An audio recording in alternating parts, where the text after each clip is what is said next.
to the channel, ladies. It is Saturday morning and I'm here today with another video. I hope you guys have been enjoying your morning so far. I hope you guys had a beautiful love day. Look behind me, guys. I had a beautiful day yesterday unexpectedly. Well, this one here I knew was coming. I have a really good male friend here in Memphis. He's like family to me, and for the last 10, 11 years, he's always sent me some type of flower, so I knew I was getting that. This one here, guys, was a surprise.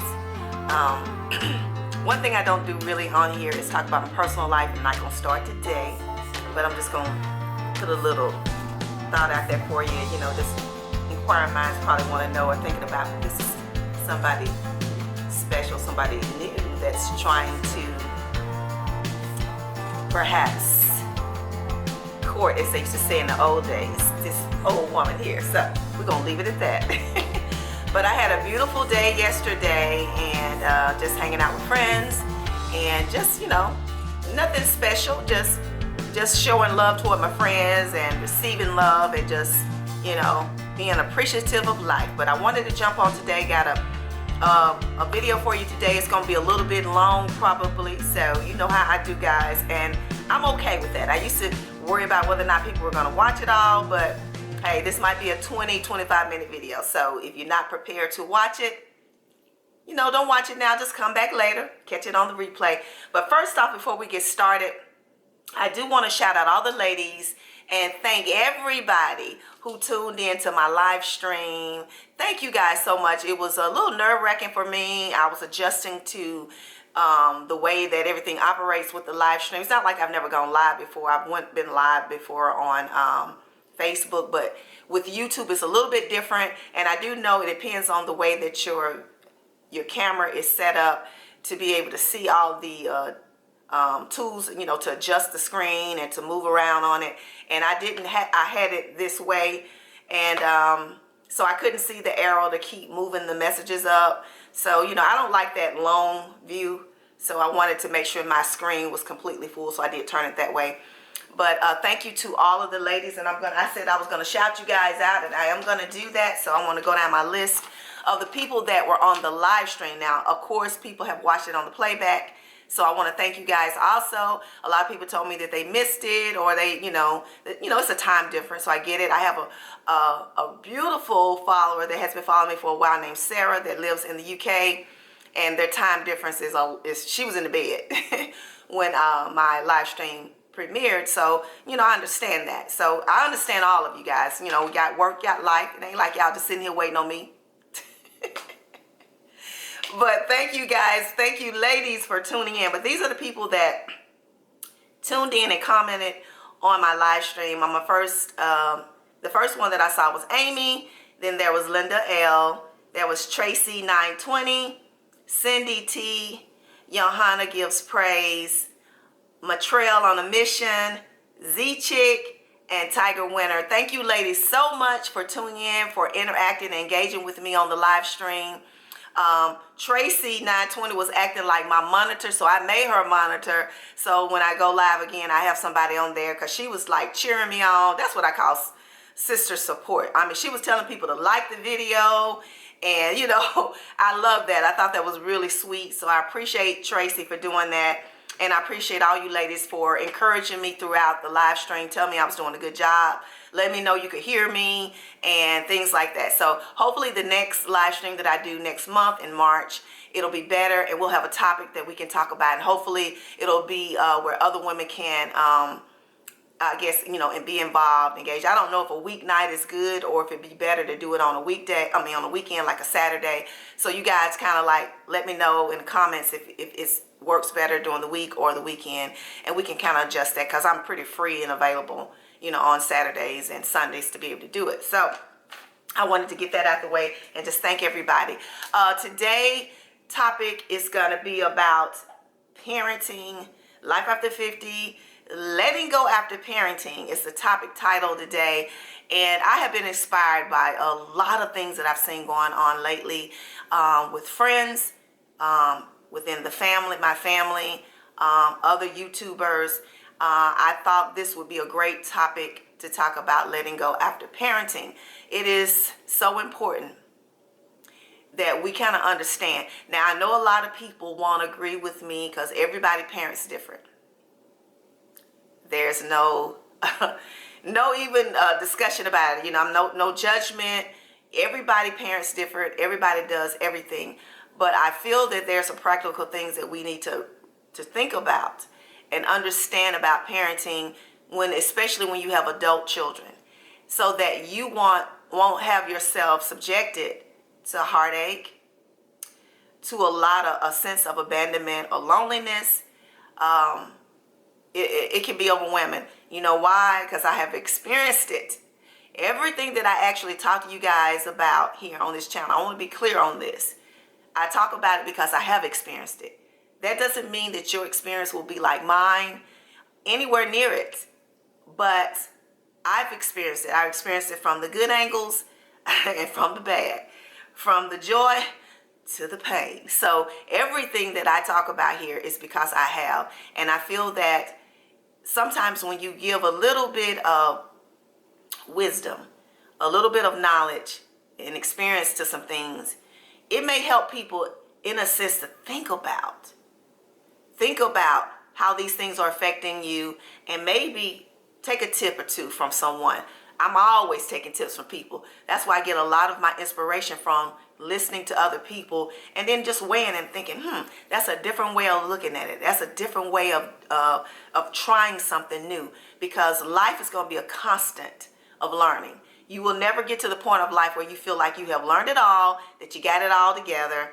And so therefore, don't act like you can't learn when you get a certain age, or don't be offended when someone has an idea that may help you. I've learned from people that I don't even like, because they gave me a different way of thinking things, a different perspective on things. So, I want to share that, and that's what I try to do here. So to start this off, I want you to think about nature. And I did a little bit of research, and let me see if I can find it on my phone. And it talked about animals, animals in nature. And I thought this was very interesting, because oftentimes as parents, we want to stay so closely involved in our children's lives after they become adults.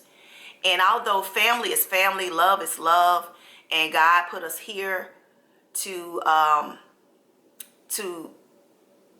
procreate, continue to have families and create children, but He did not design it for us to think that those children belong to us forever. So I'm gonna put my glasses on, and I want to share something with you guys. There were a lot of animals that I researched and saw that soon after they have their children, or their their offsprings, it's not long before they abandon them. You've heard about birds. After so long, they kick the little birds out of the nest, and those birds have to fly or die. They're gonna hit the ground if they don't learn how to fly. Some of the animals that I saw on here were seals, elephants. Let me think. What else? The tiger. Was it the tiger or the lion? The panda bear. These animals, within a matter of months, some were like 7. I can't go through them right now because I can't find where I was at. Some of them were like from 7 to 8 weeks. Some of them were 12 months. And during those periods of time, they're teaching them how to survive. They're teaching them how to take care of themselves, how to find their food, how to build a home. That is what they're doing during that time. And then after that time, that offspring, that infant animal, is on their own. Now, I do understand that there is a difference between animals and humans. It definitely is. But we can learn from nature. We learn from nature because that teaches us that during those periods of time when we're raising our children, those are the times that we should be teaching them about survival, teaching them about life, and being able to provide for themselves and to protect themselves and to get out and start a life on their own. Those are the years, and fortunately with us, most often, I'm not going to say all the time, most often we have about 18 to 21 years. Because I would say on average, most children leave home between 18 and 21 because some children still stay with their parents after college for a few years. So we're going to say between 18 and 21 years, we have to give our children our best so that they can get out in this world and survive. We have that time. But oftentimes, after those children leave home, as parents, we still feel like we have a right to insinuate ourselves into their lives and to tell them how to live and what they should be doing and how they should be doing it and all of these things. Now, we have a lot of people with a different spiritual beliefs, and that is your prerogative, and I'm not going to make this about religion, so I don't want to go there. So a lot of people feel that they still should be doing certain things. But even in the Bible, if you want to take the Bible and just use this one particular scripture, and it talked about when a man chooses his mate and he marries, that he cleaves to his wife. That means he leaves parents, he leaves home, the wife leaves home, and that union becomes one. That does not include parents, grandparents, aunts and uncles, or anything. They have their own life. And that's the same thing with when you're raising your children and they leave home. That is the opportunity for those children to get out on their own and experience life. And hopefully between those 18 and 21 years, you've had the opportunity to give them everything they need to be able to survive in this world. Now, we do know there are situations where there's not great homes, and we're not really addressing those right now. We're talking about parents who feel that they've raised their children and understand where their kids, don't listen to them, don't visit them the way that they should, or they think they should, or call them, or show them different things. Y'all know, love is a very powerful thing. We know that. When people fall in love, don't nothing else exist but that person. Y'all know that. I had the hardest time with my son. Now, my son is my firstborn, and I had a really difficult time raising him because a lot of those years was without his father. As a single mom, you kind of worry about, am I giving him enough? Am I teaching him the right things? I'm not a man. I can't teach him how to be a man in this world. And I believe my son took a lot of my personality because he's a very sensitive person. He is sensitive in his relationships, and I often used to worry about that because I saw a lot of women seeing that and trying to take advantage of that when he was young and dating as a young man.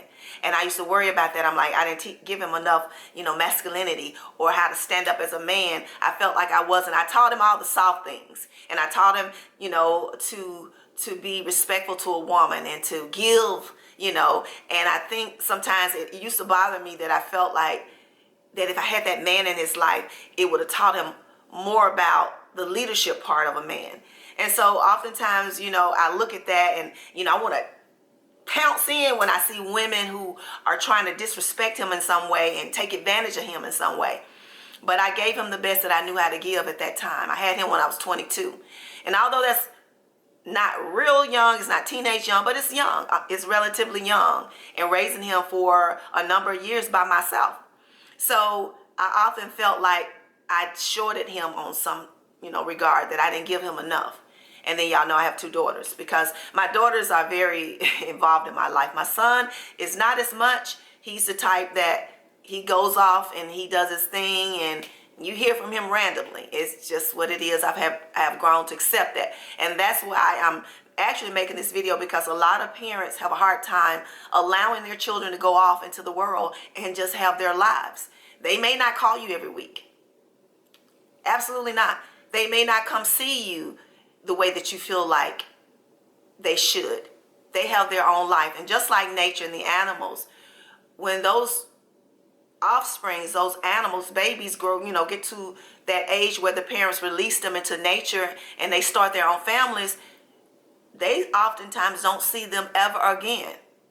Now, why y'all think that our Almighty Creator made it that way? When you think about that, why wouldn't the cubs and the baby tigers and the birds be coming back home to visit parents?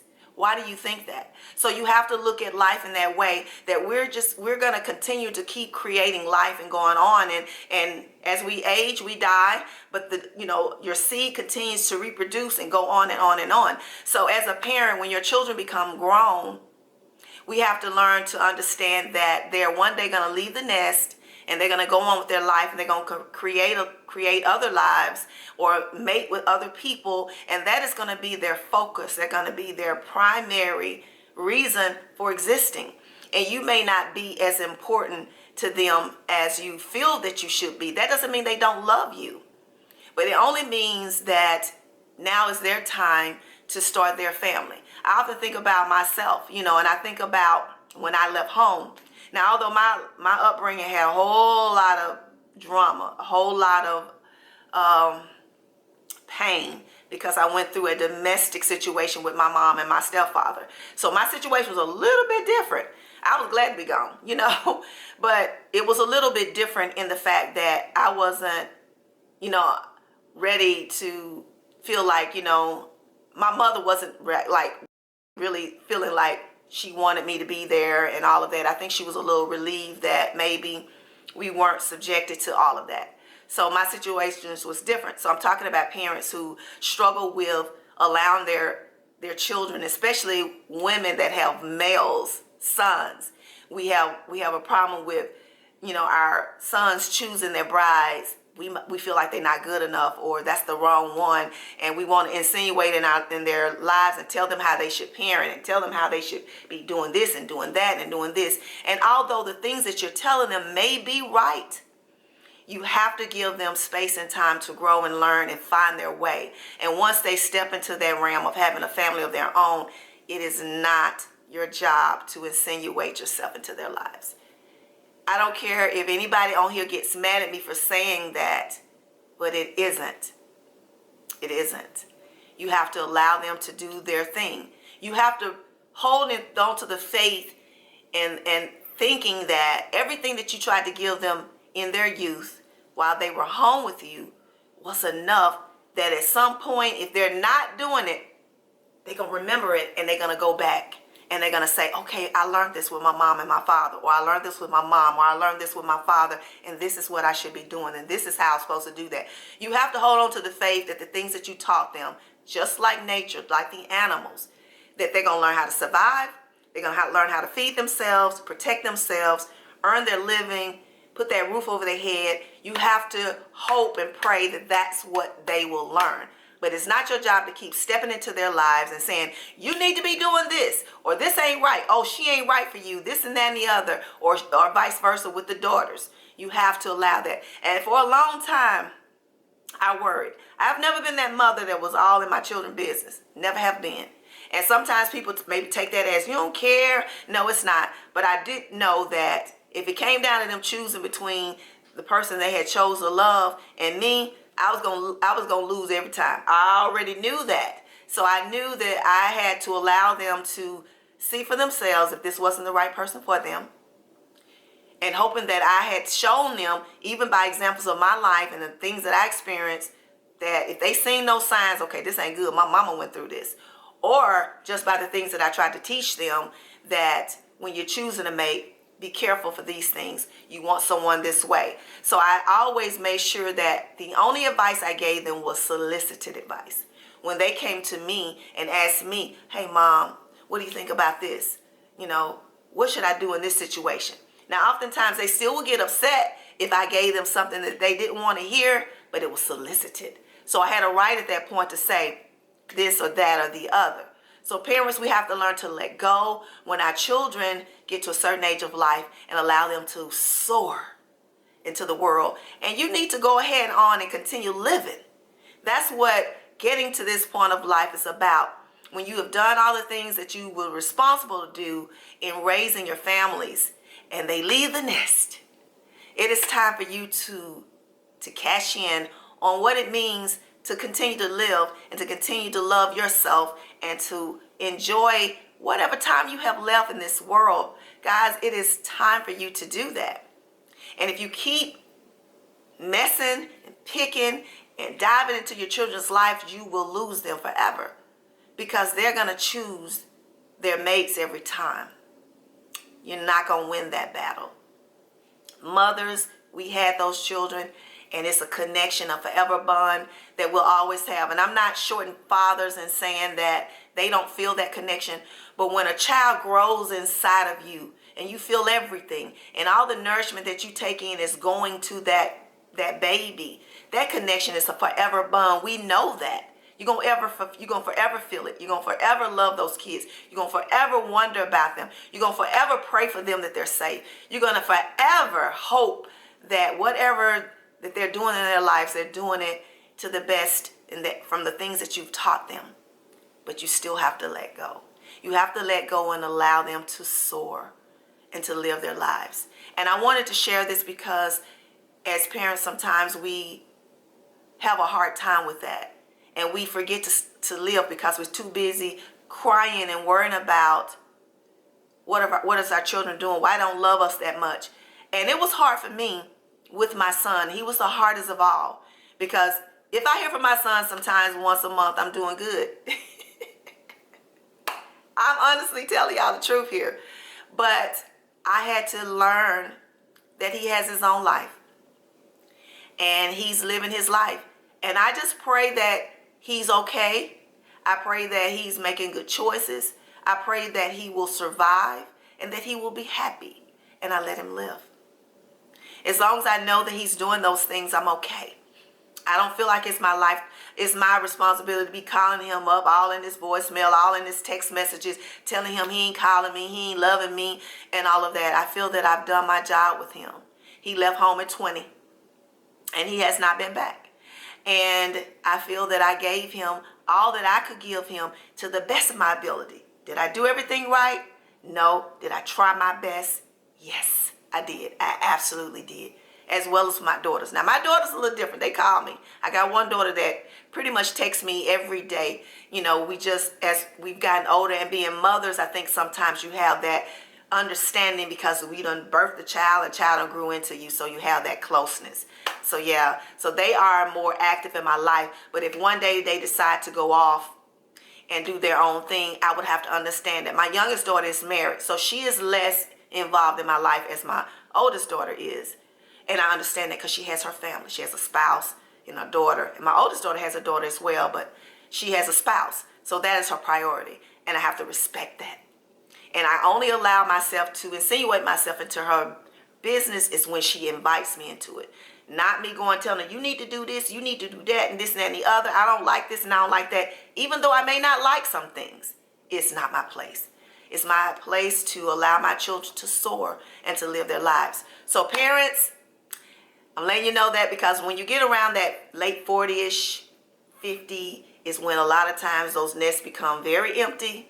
You might still have one child at home, but it becomes to be empty. And then you find yourself like trying to figure out what's next in life, because when you were busy raising children, you had so much going on and you were so busy. And then when you have all of this time on your hand, you're thinking, oh my God, you know, what am I going to do with life? It's time for you to live. It's time for you to know what it is that you want to do and take those chances and those experiences of life that you may not have been able to do when you were raising a family or that you've always wanted to do.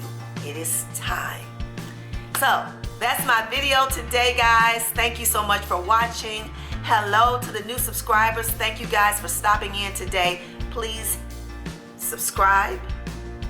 Give me a thumbs up. Share your comments. I would love to hear them. Thank you so much for my ride or dies. You guys are the real MVPs. I love you guys so much. And make sure you tune in again. Later this week, I may have another video because I'm off on Monday, guys. Yes. So thank you guys. And I will see you guys a little bit later on. Enjoy your weekend. If you're off Monday, like me, hope you have a nice long one. Remember, always peace and love, and I'll see you real soon. Coffee time. Take care.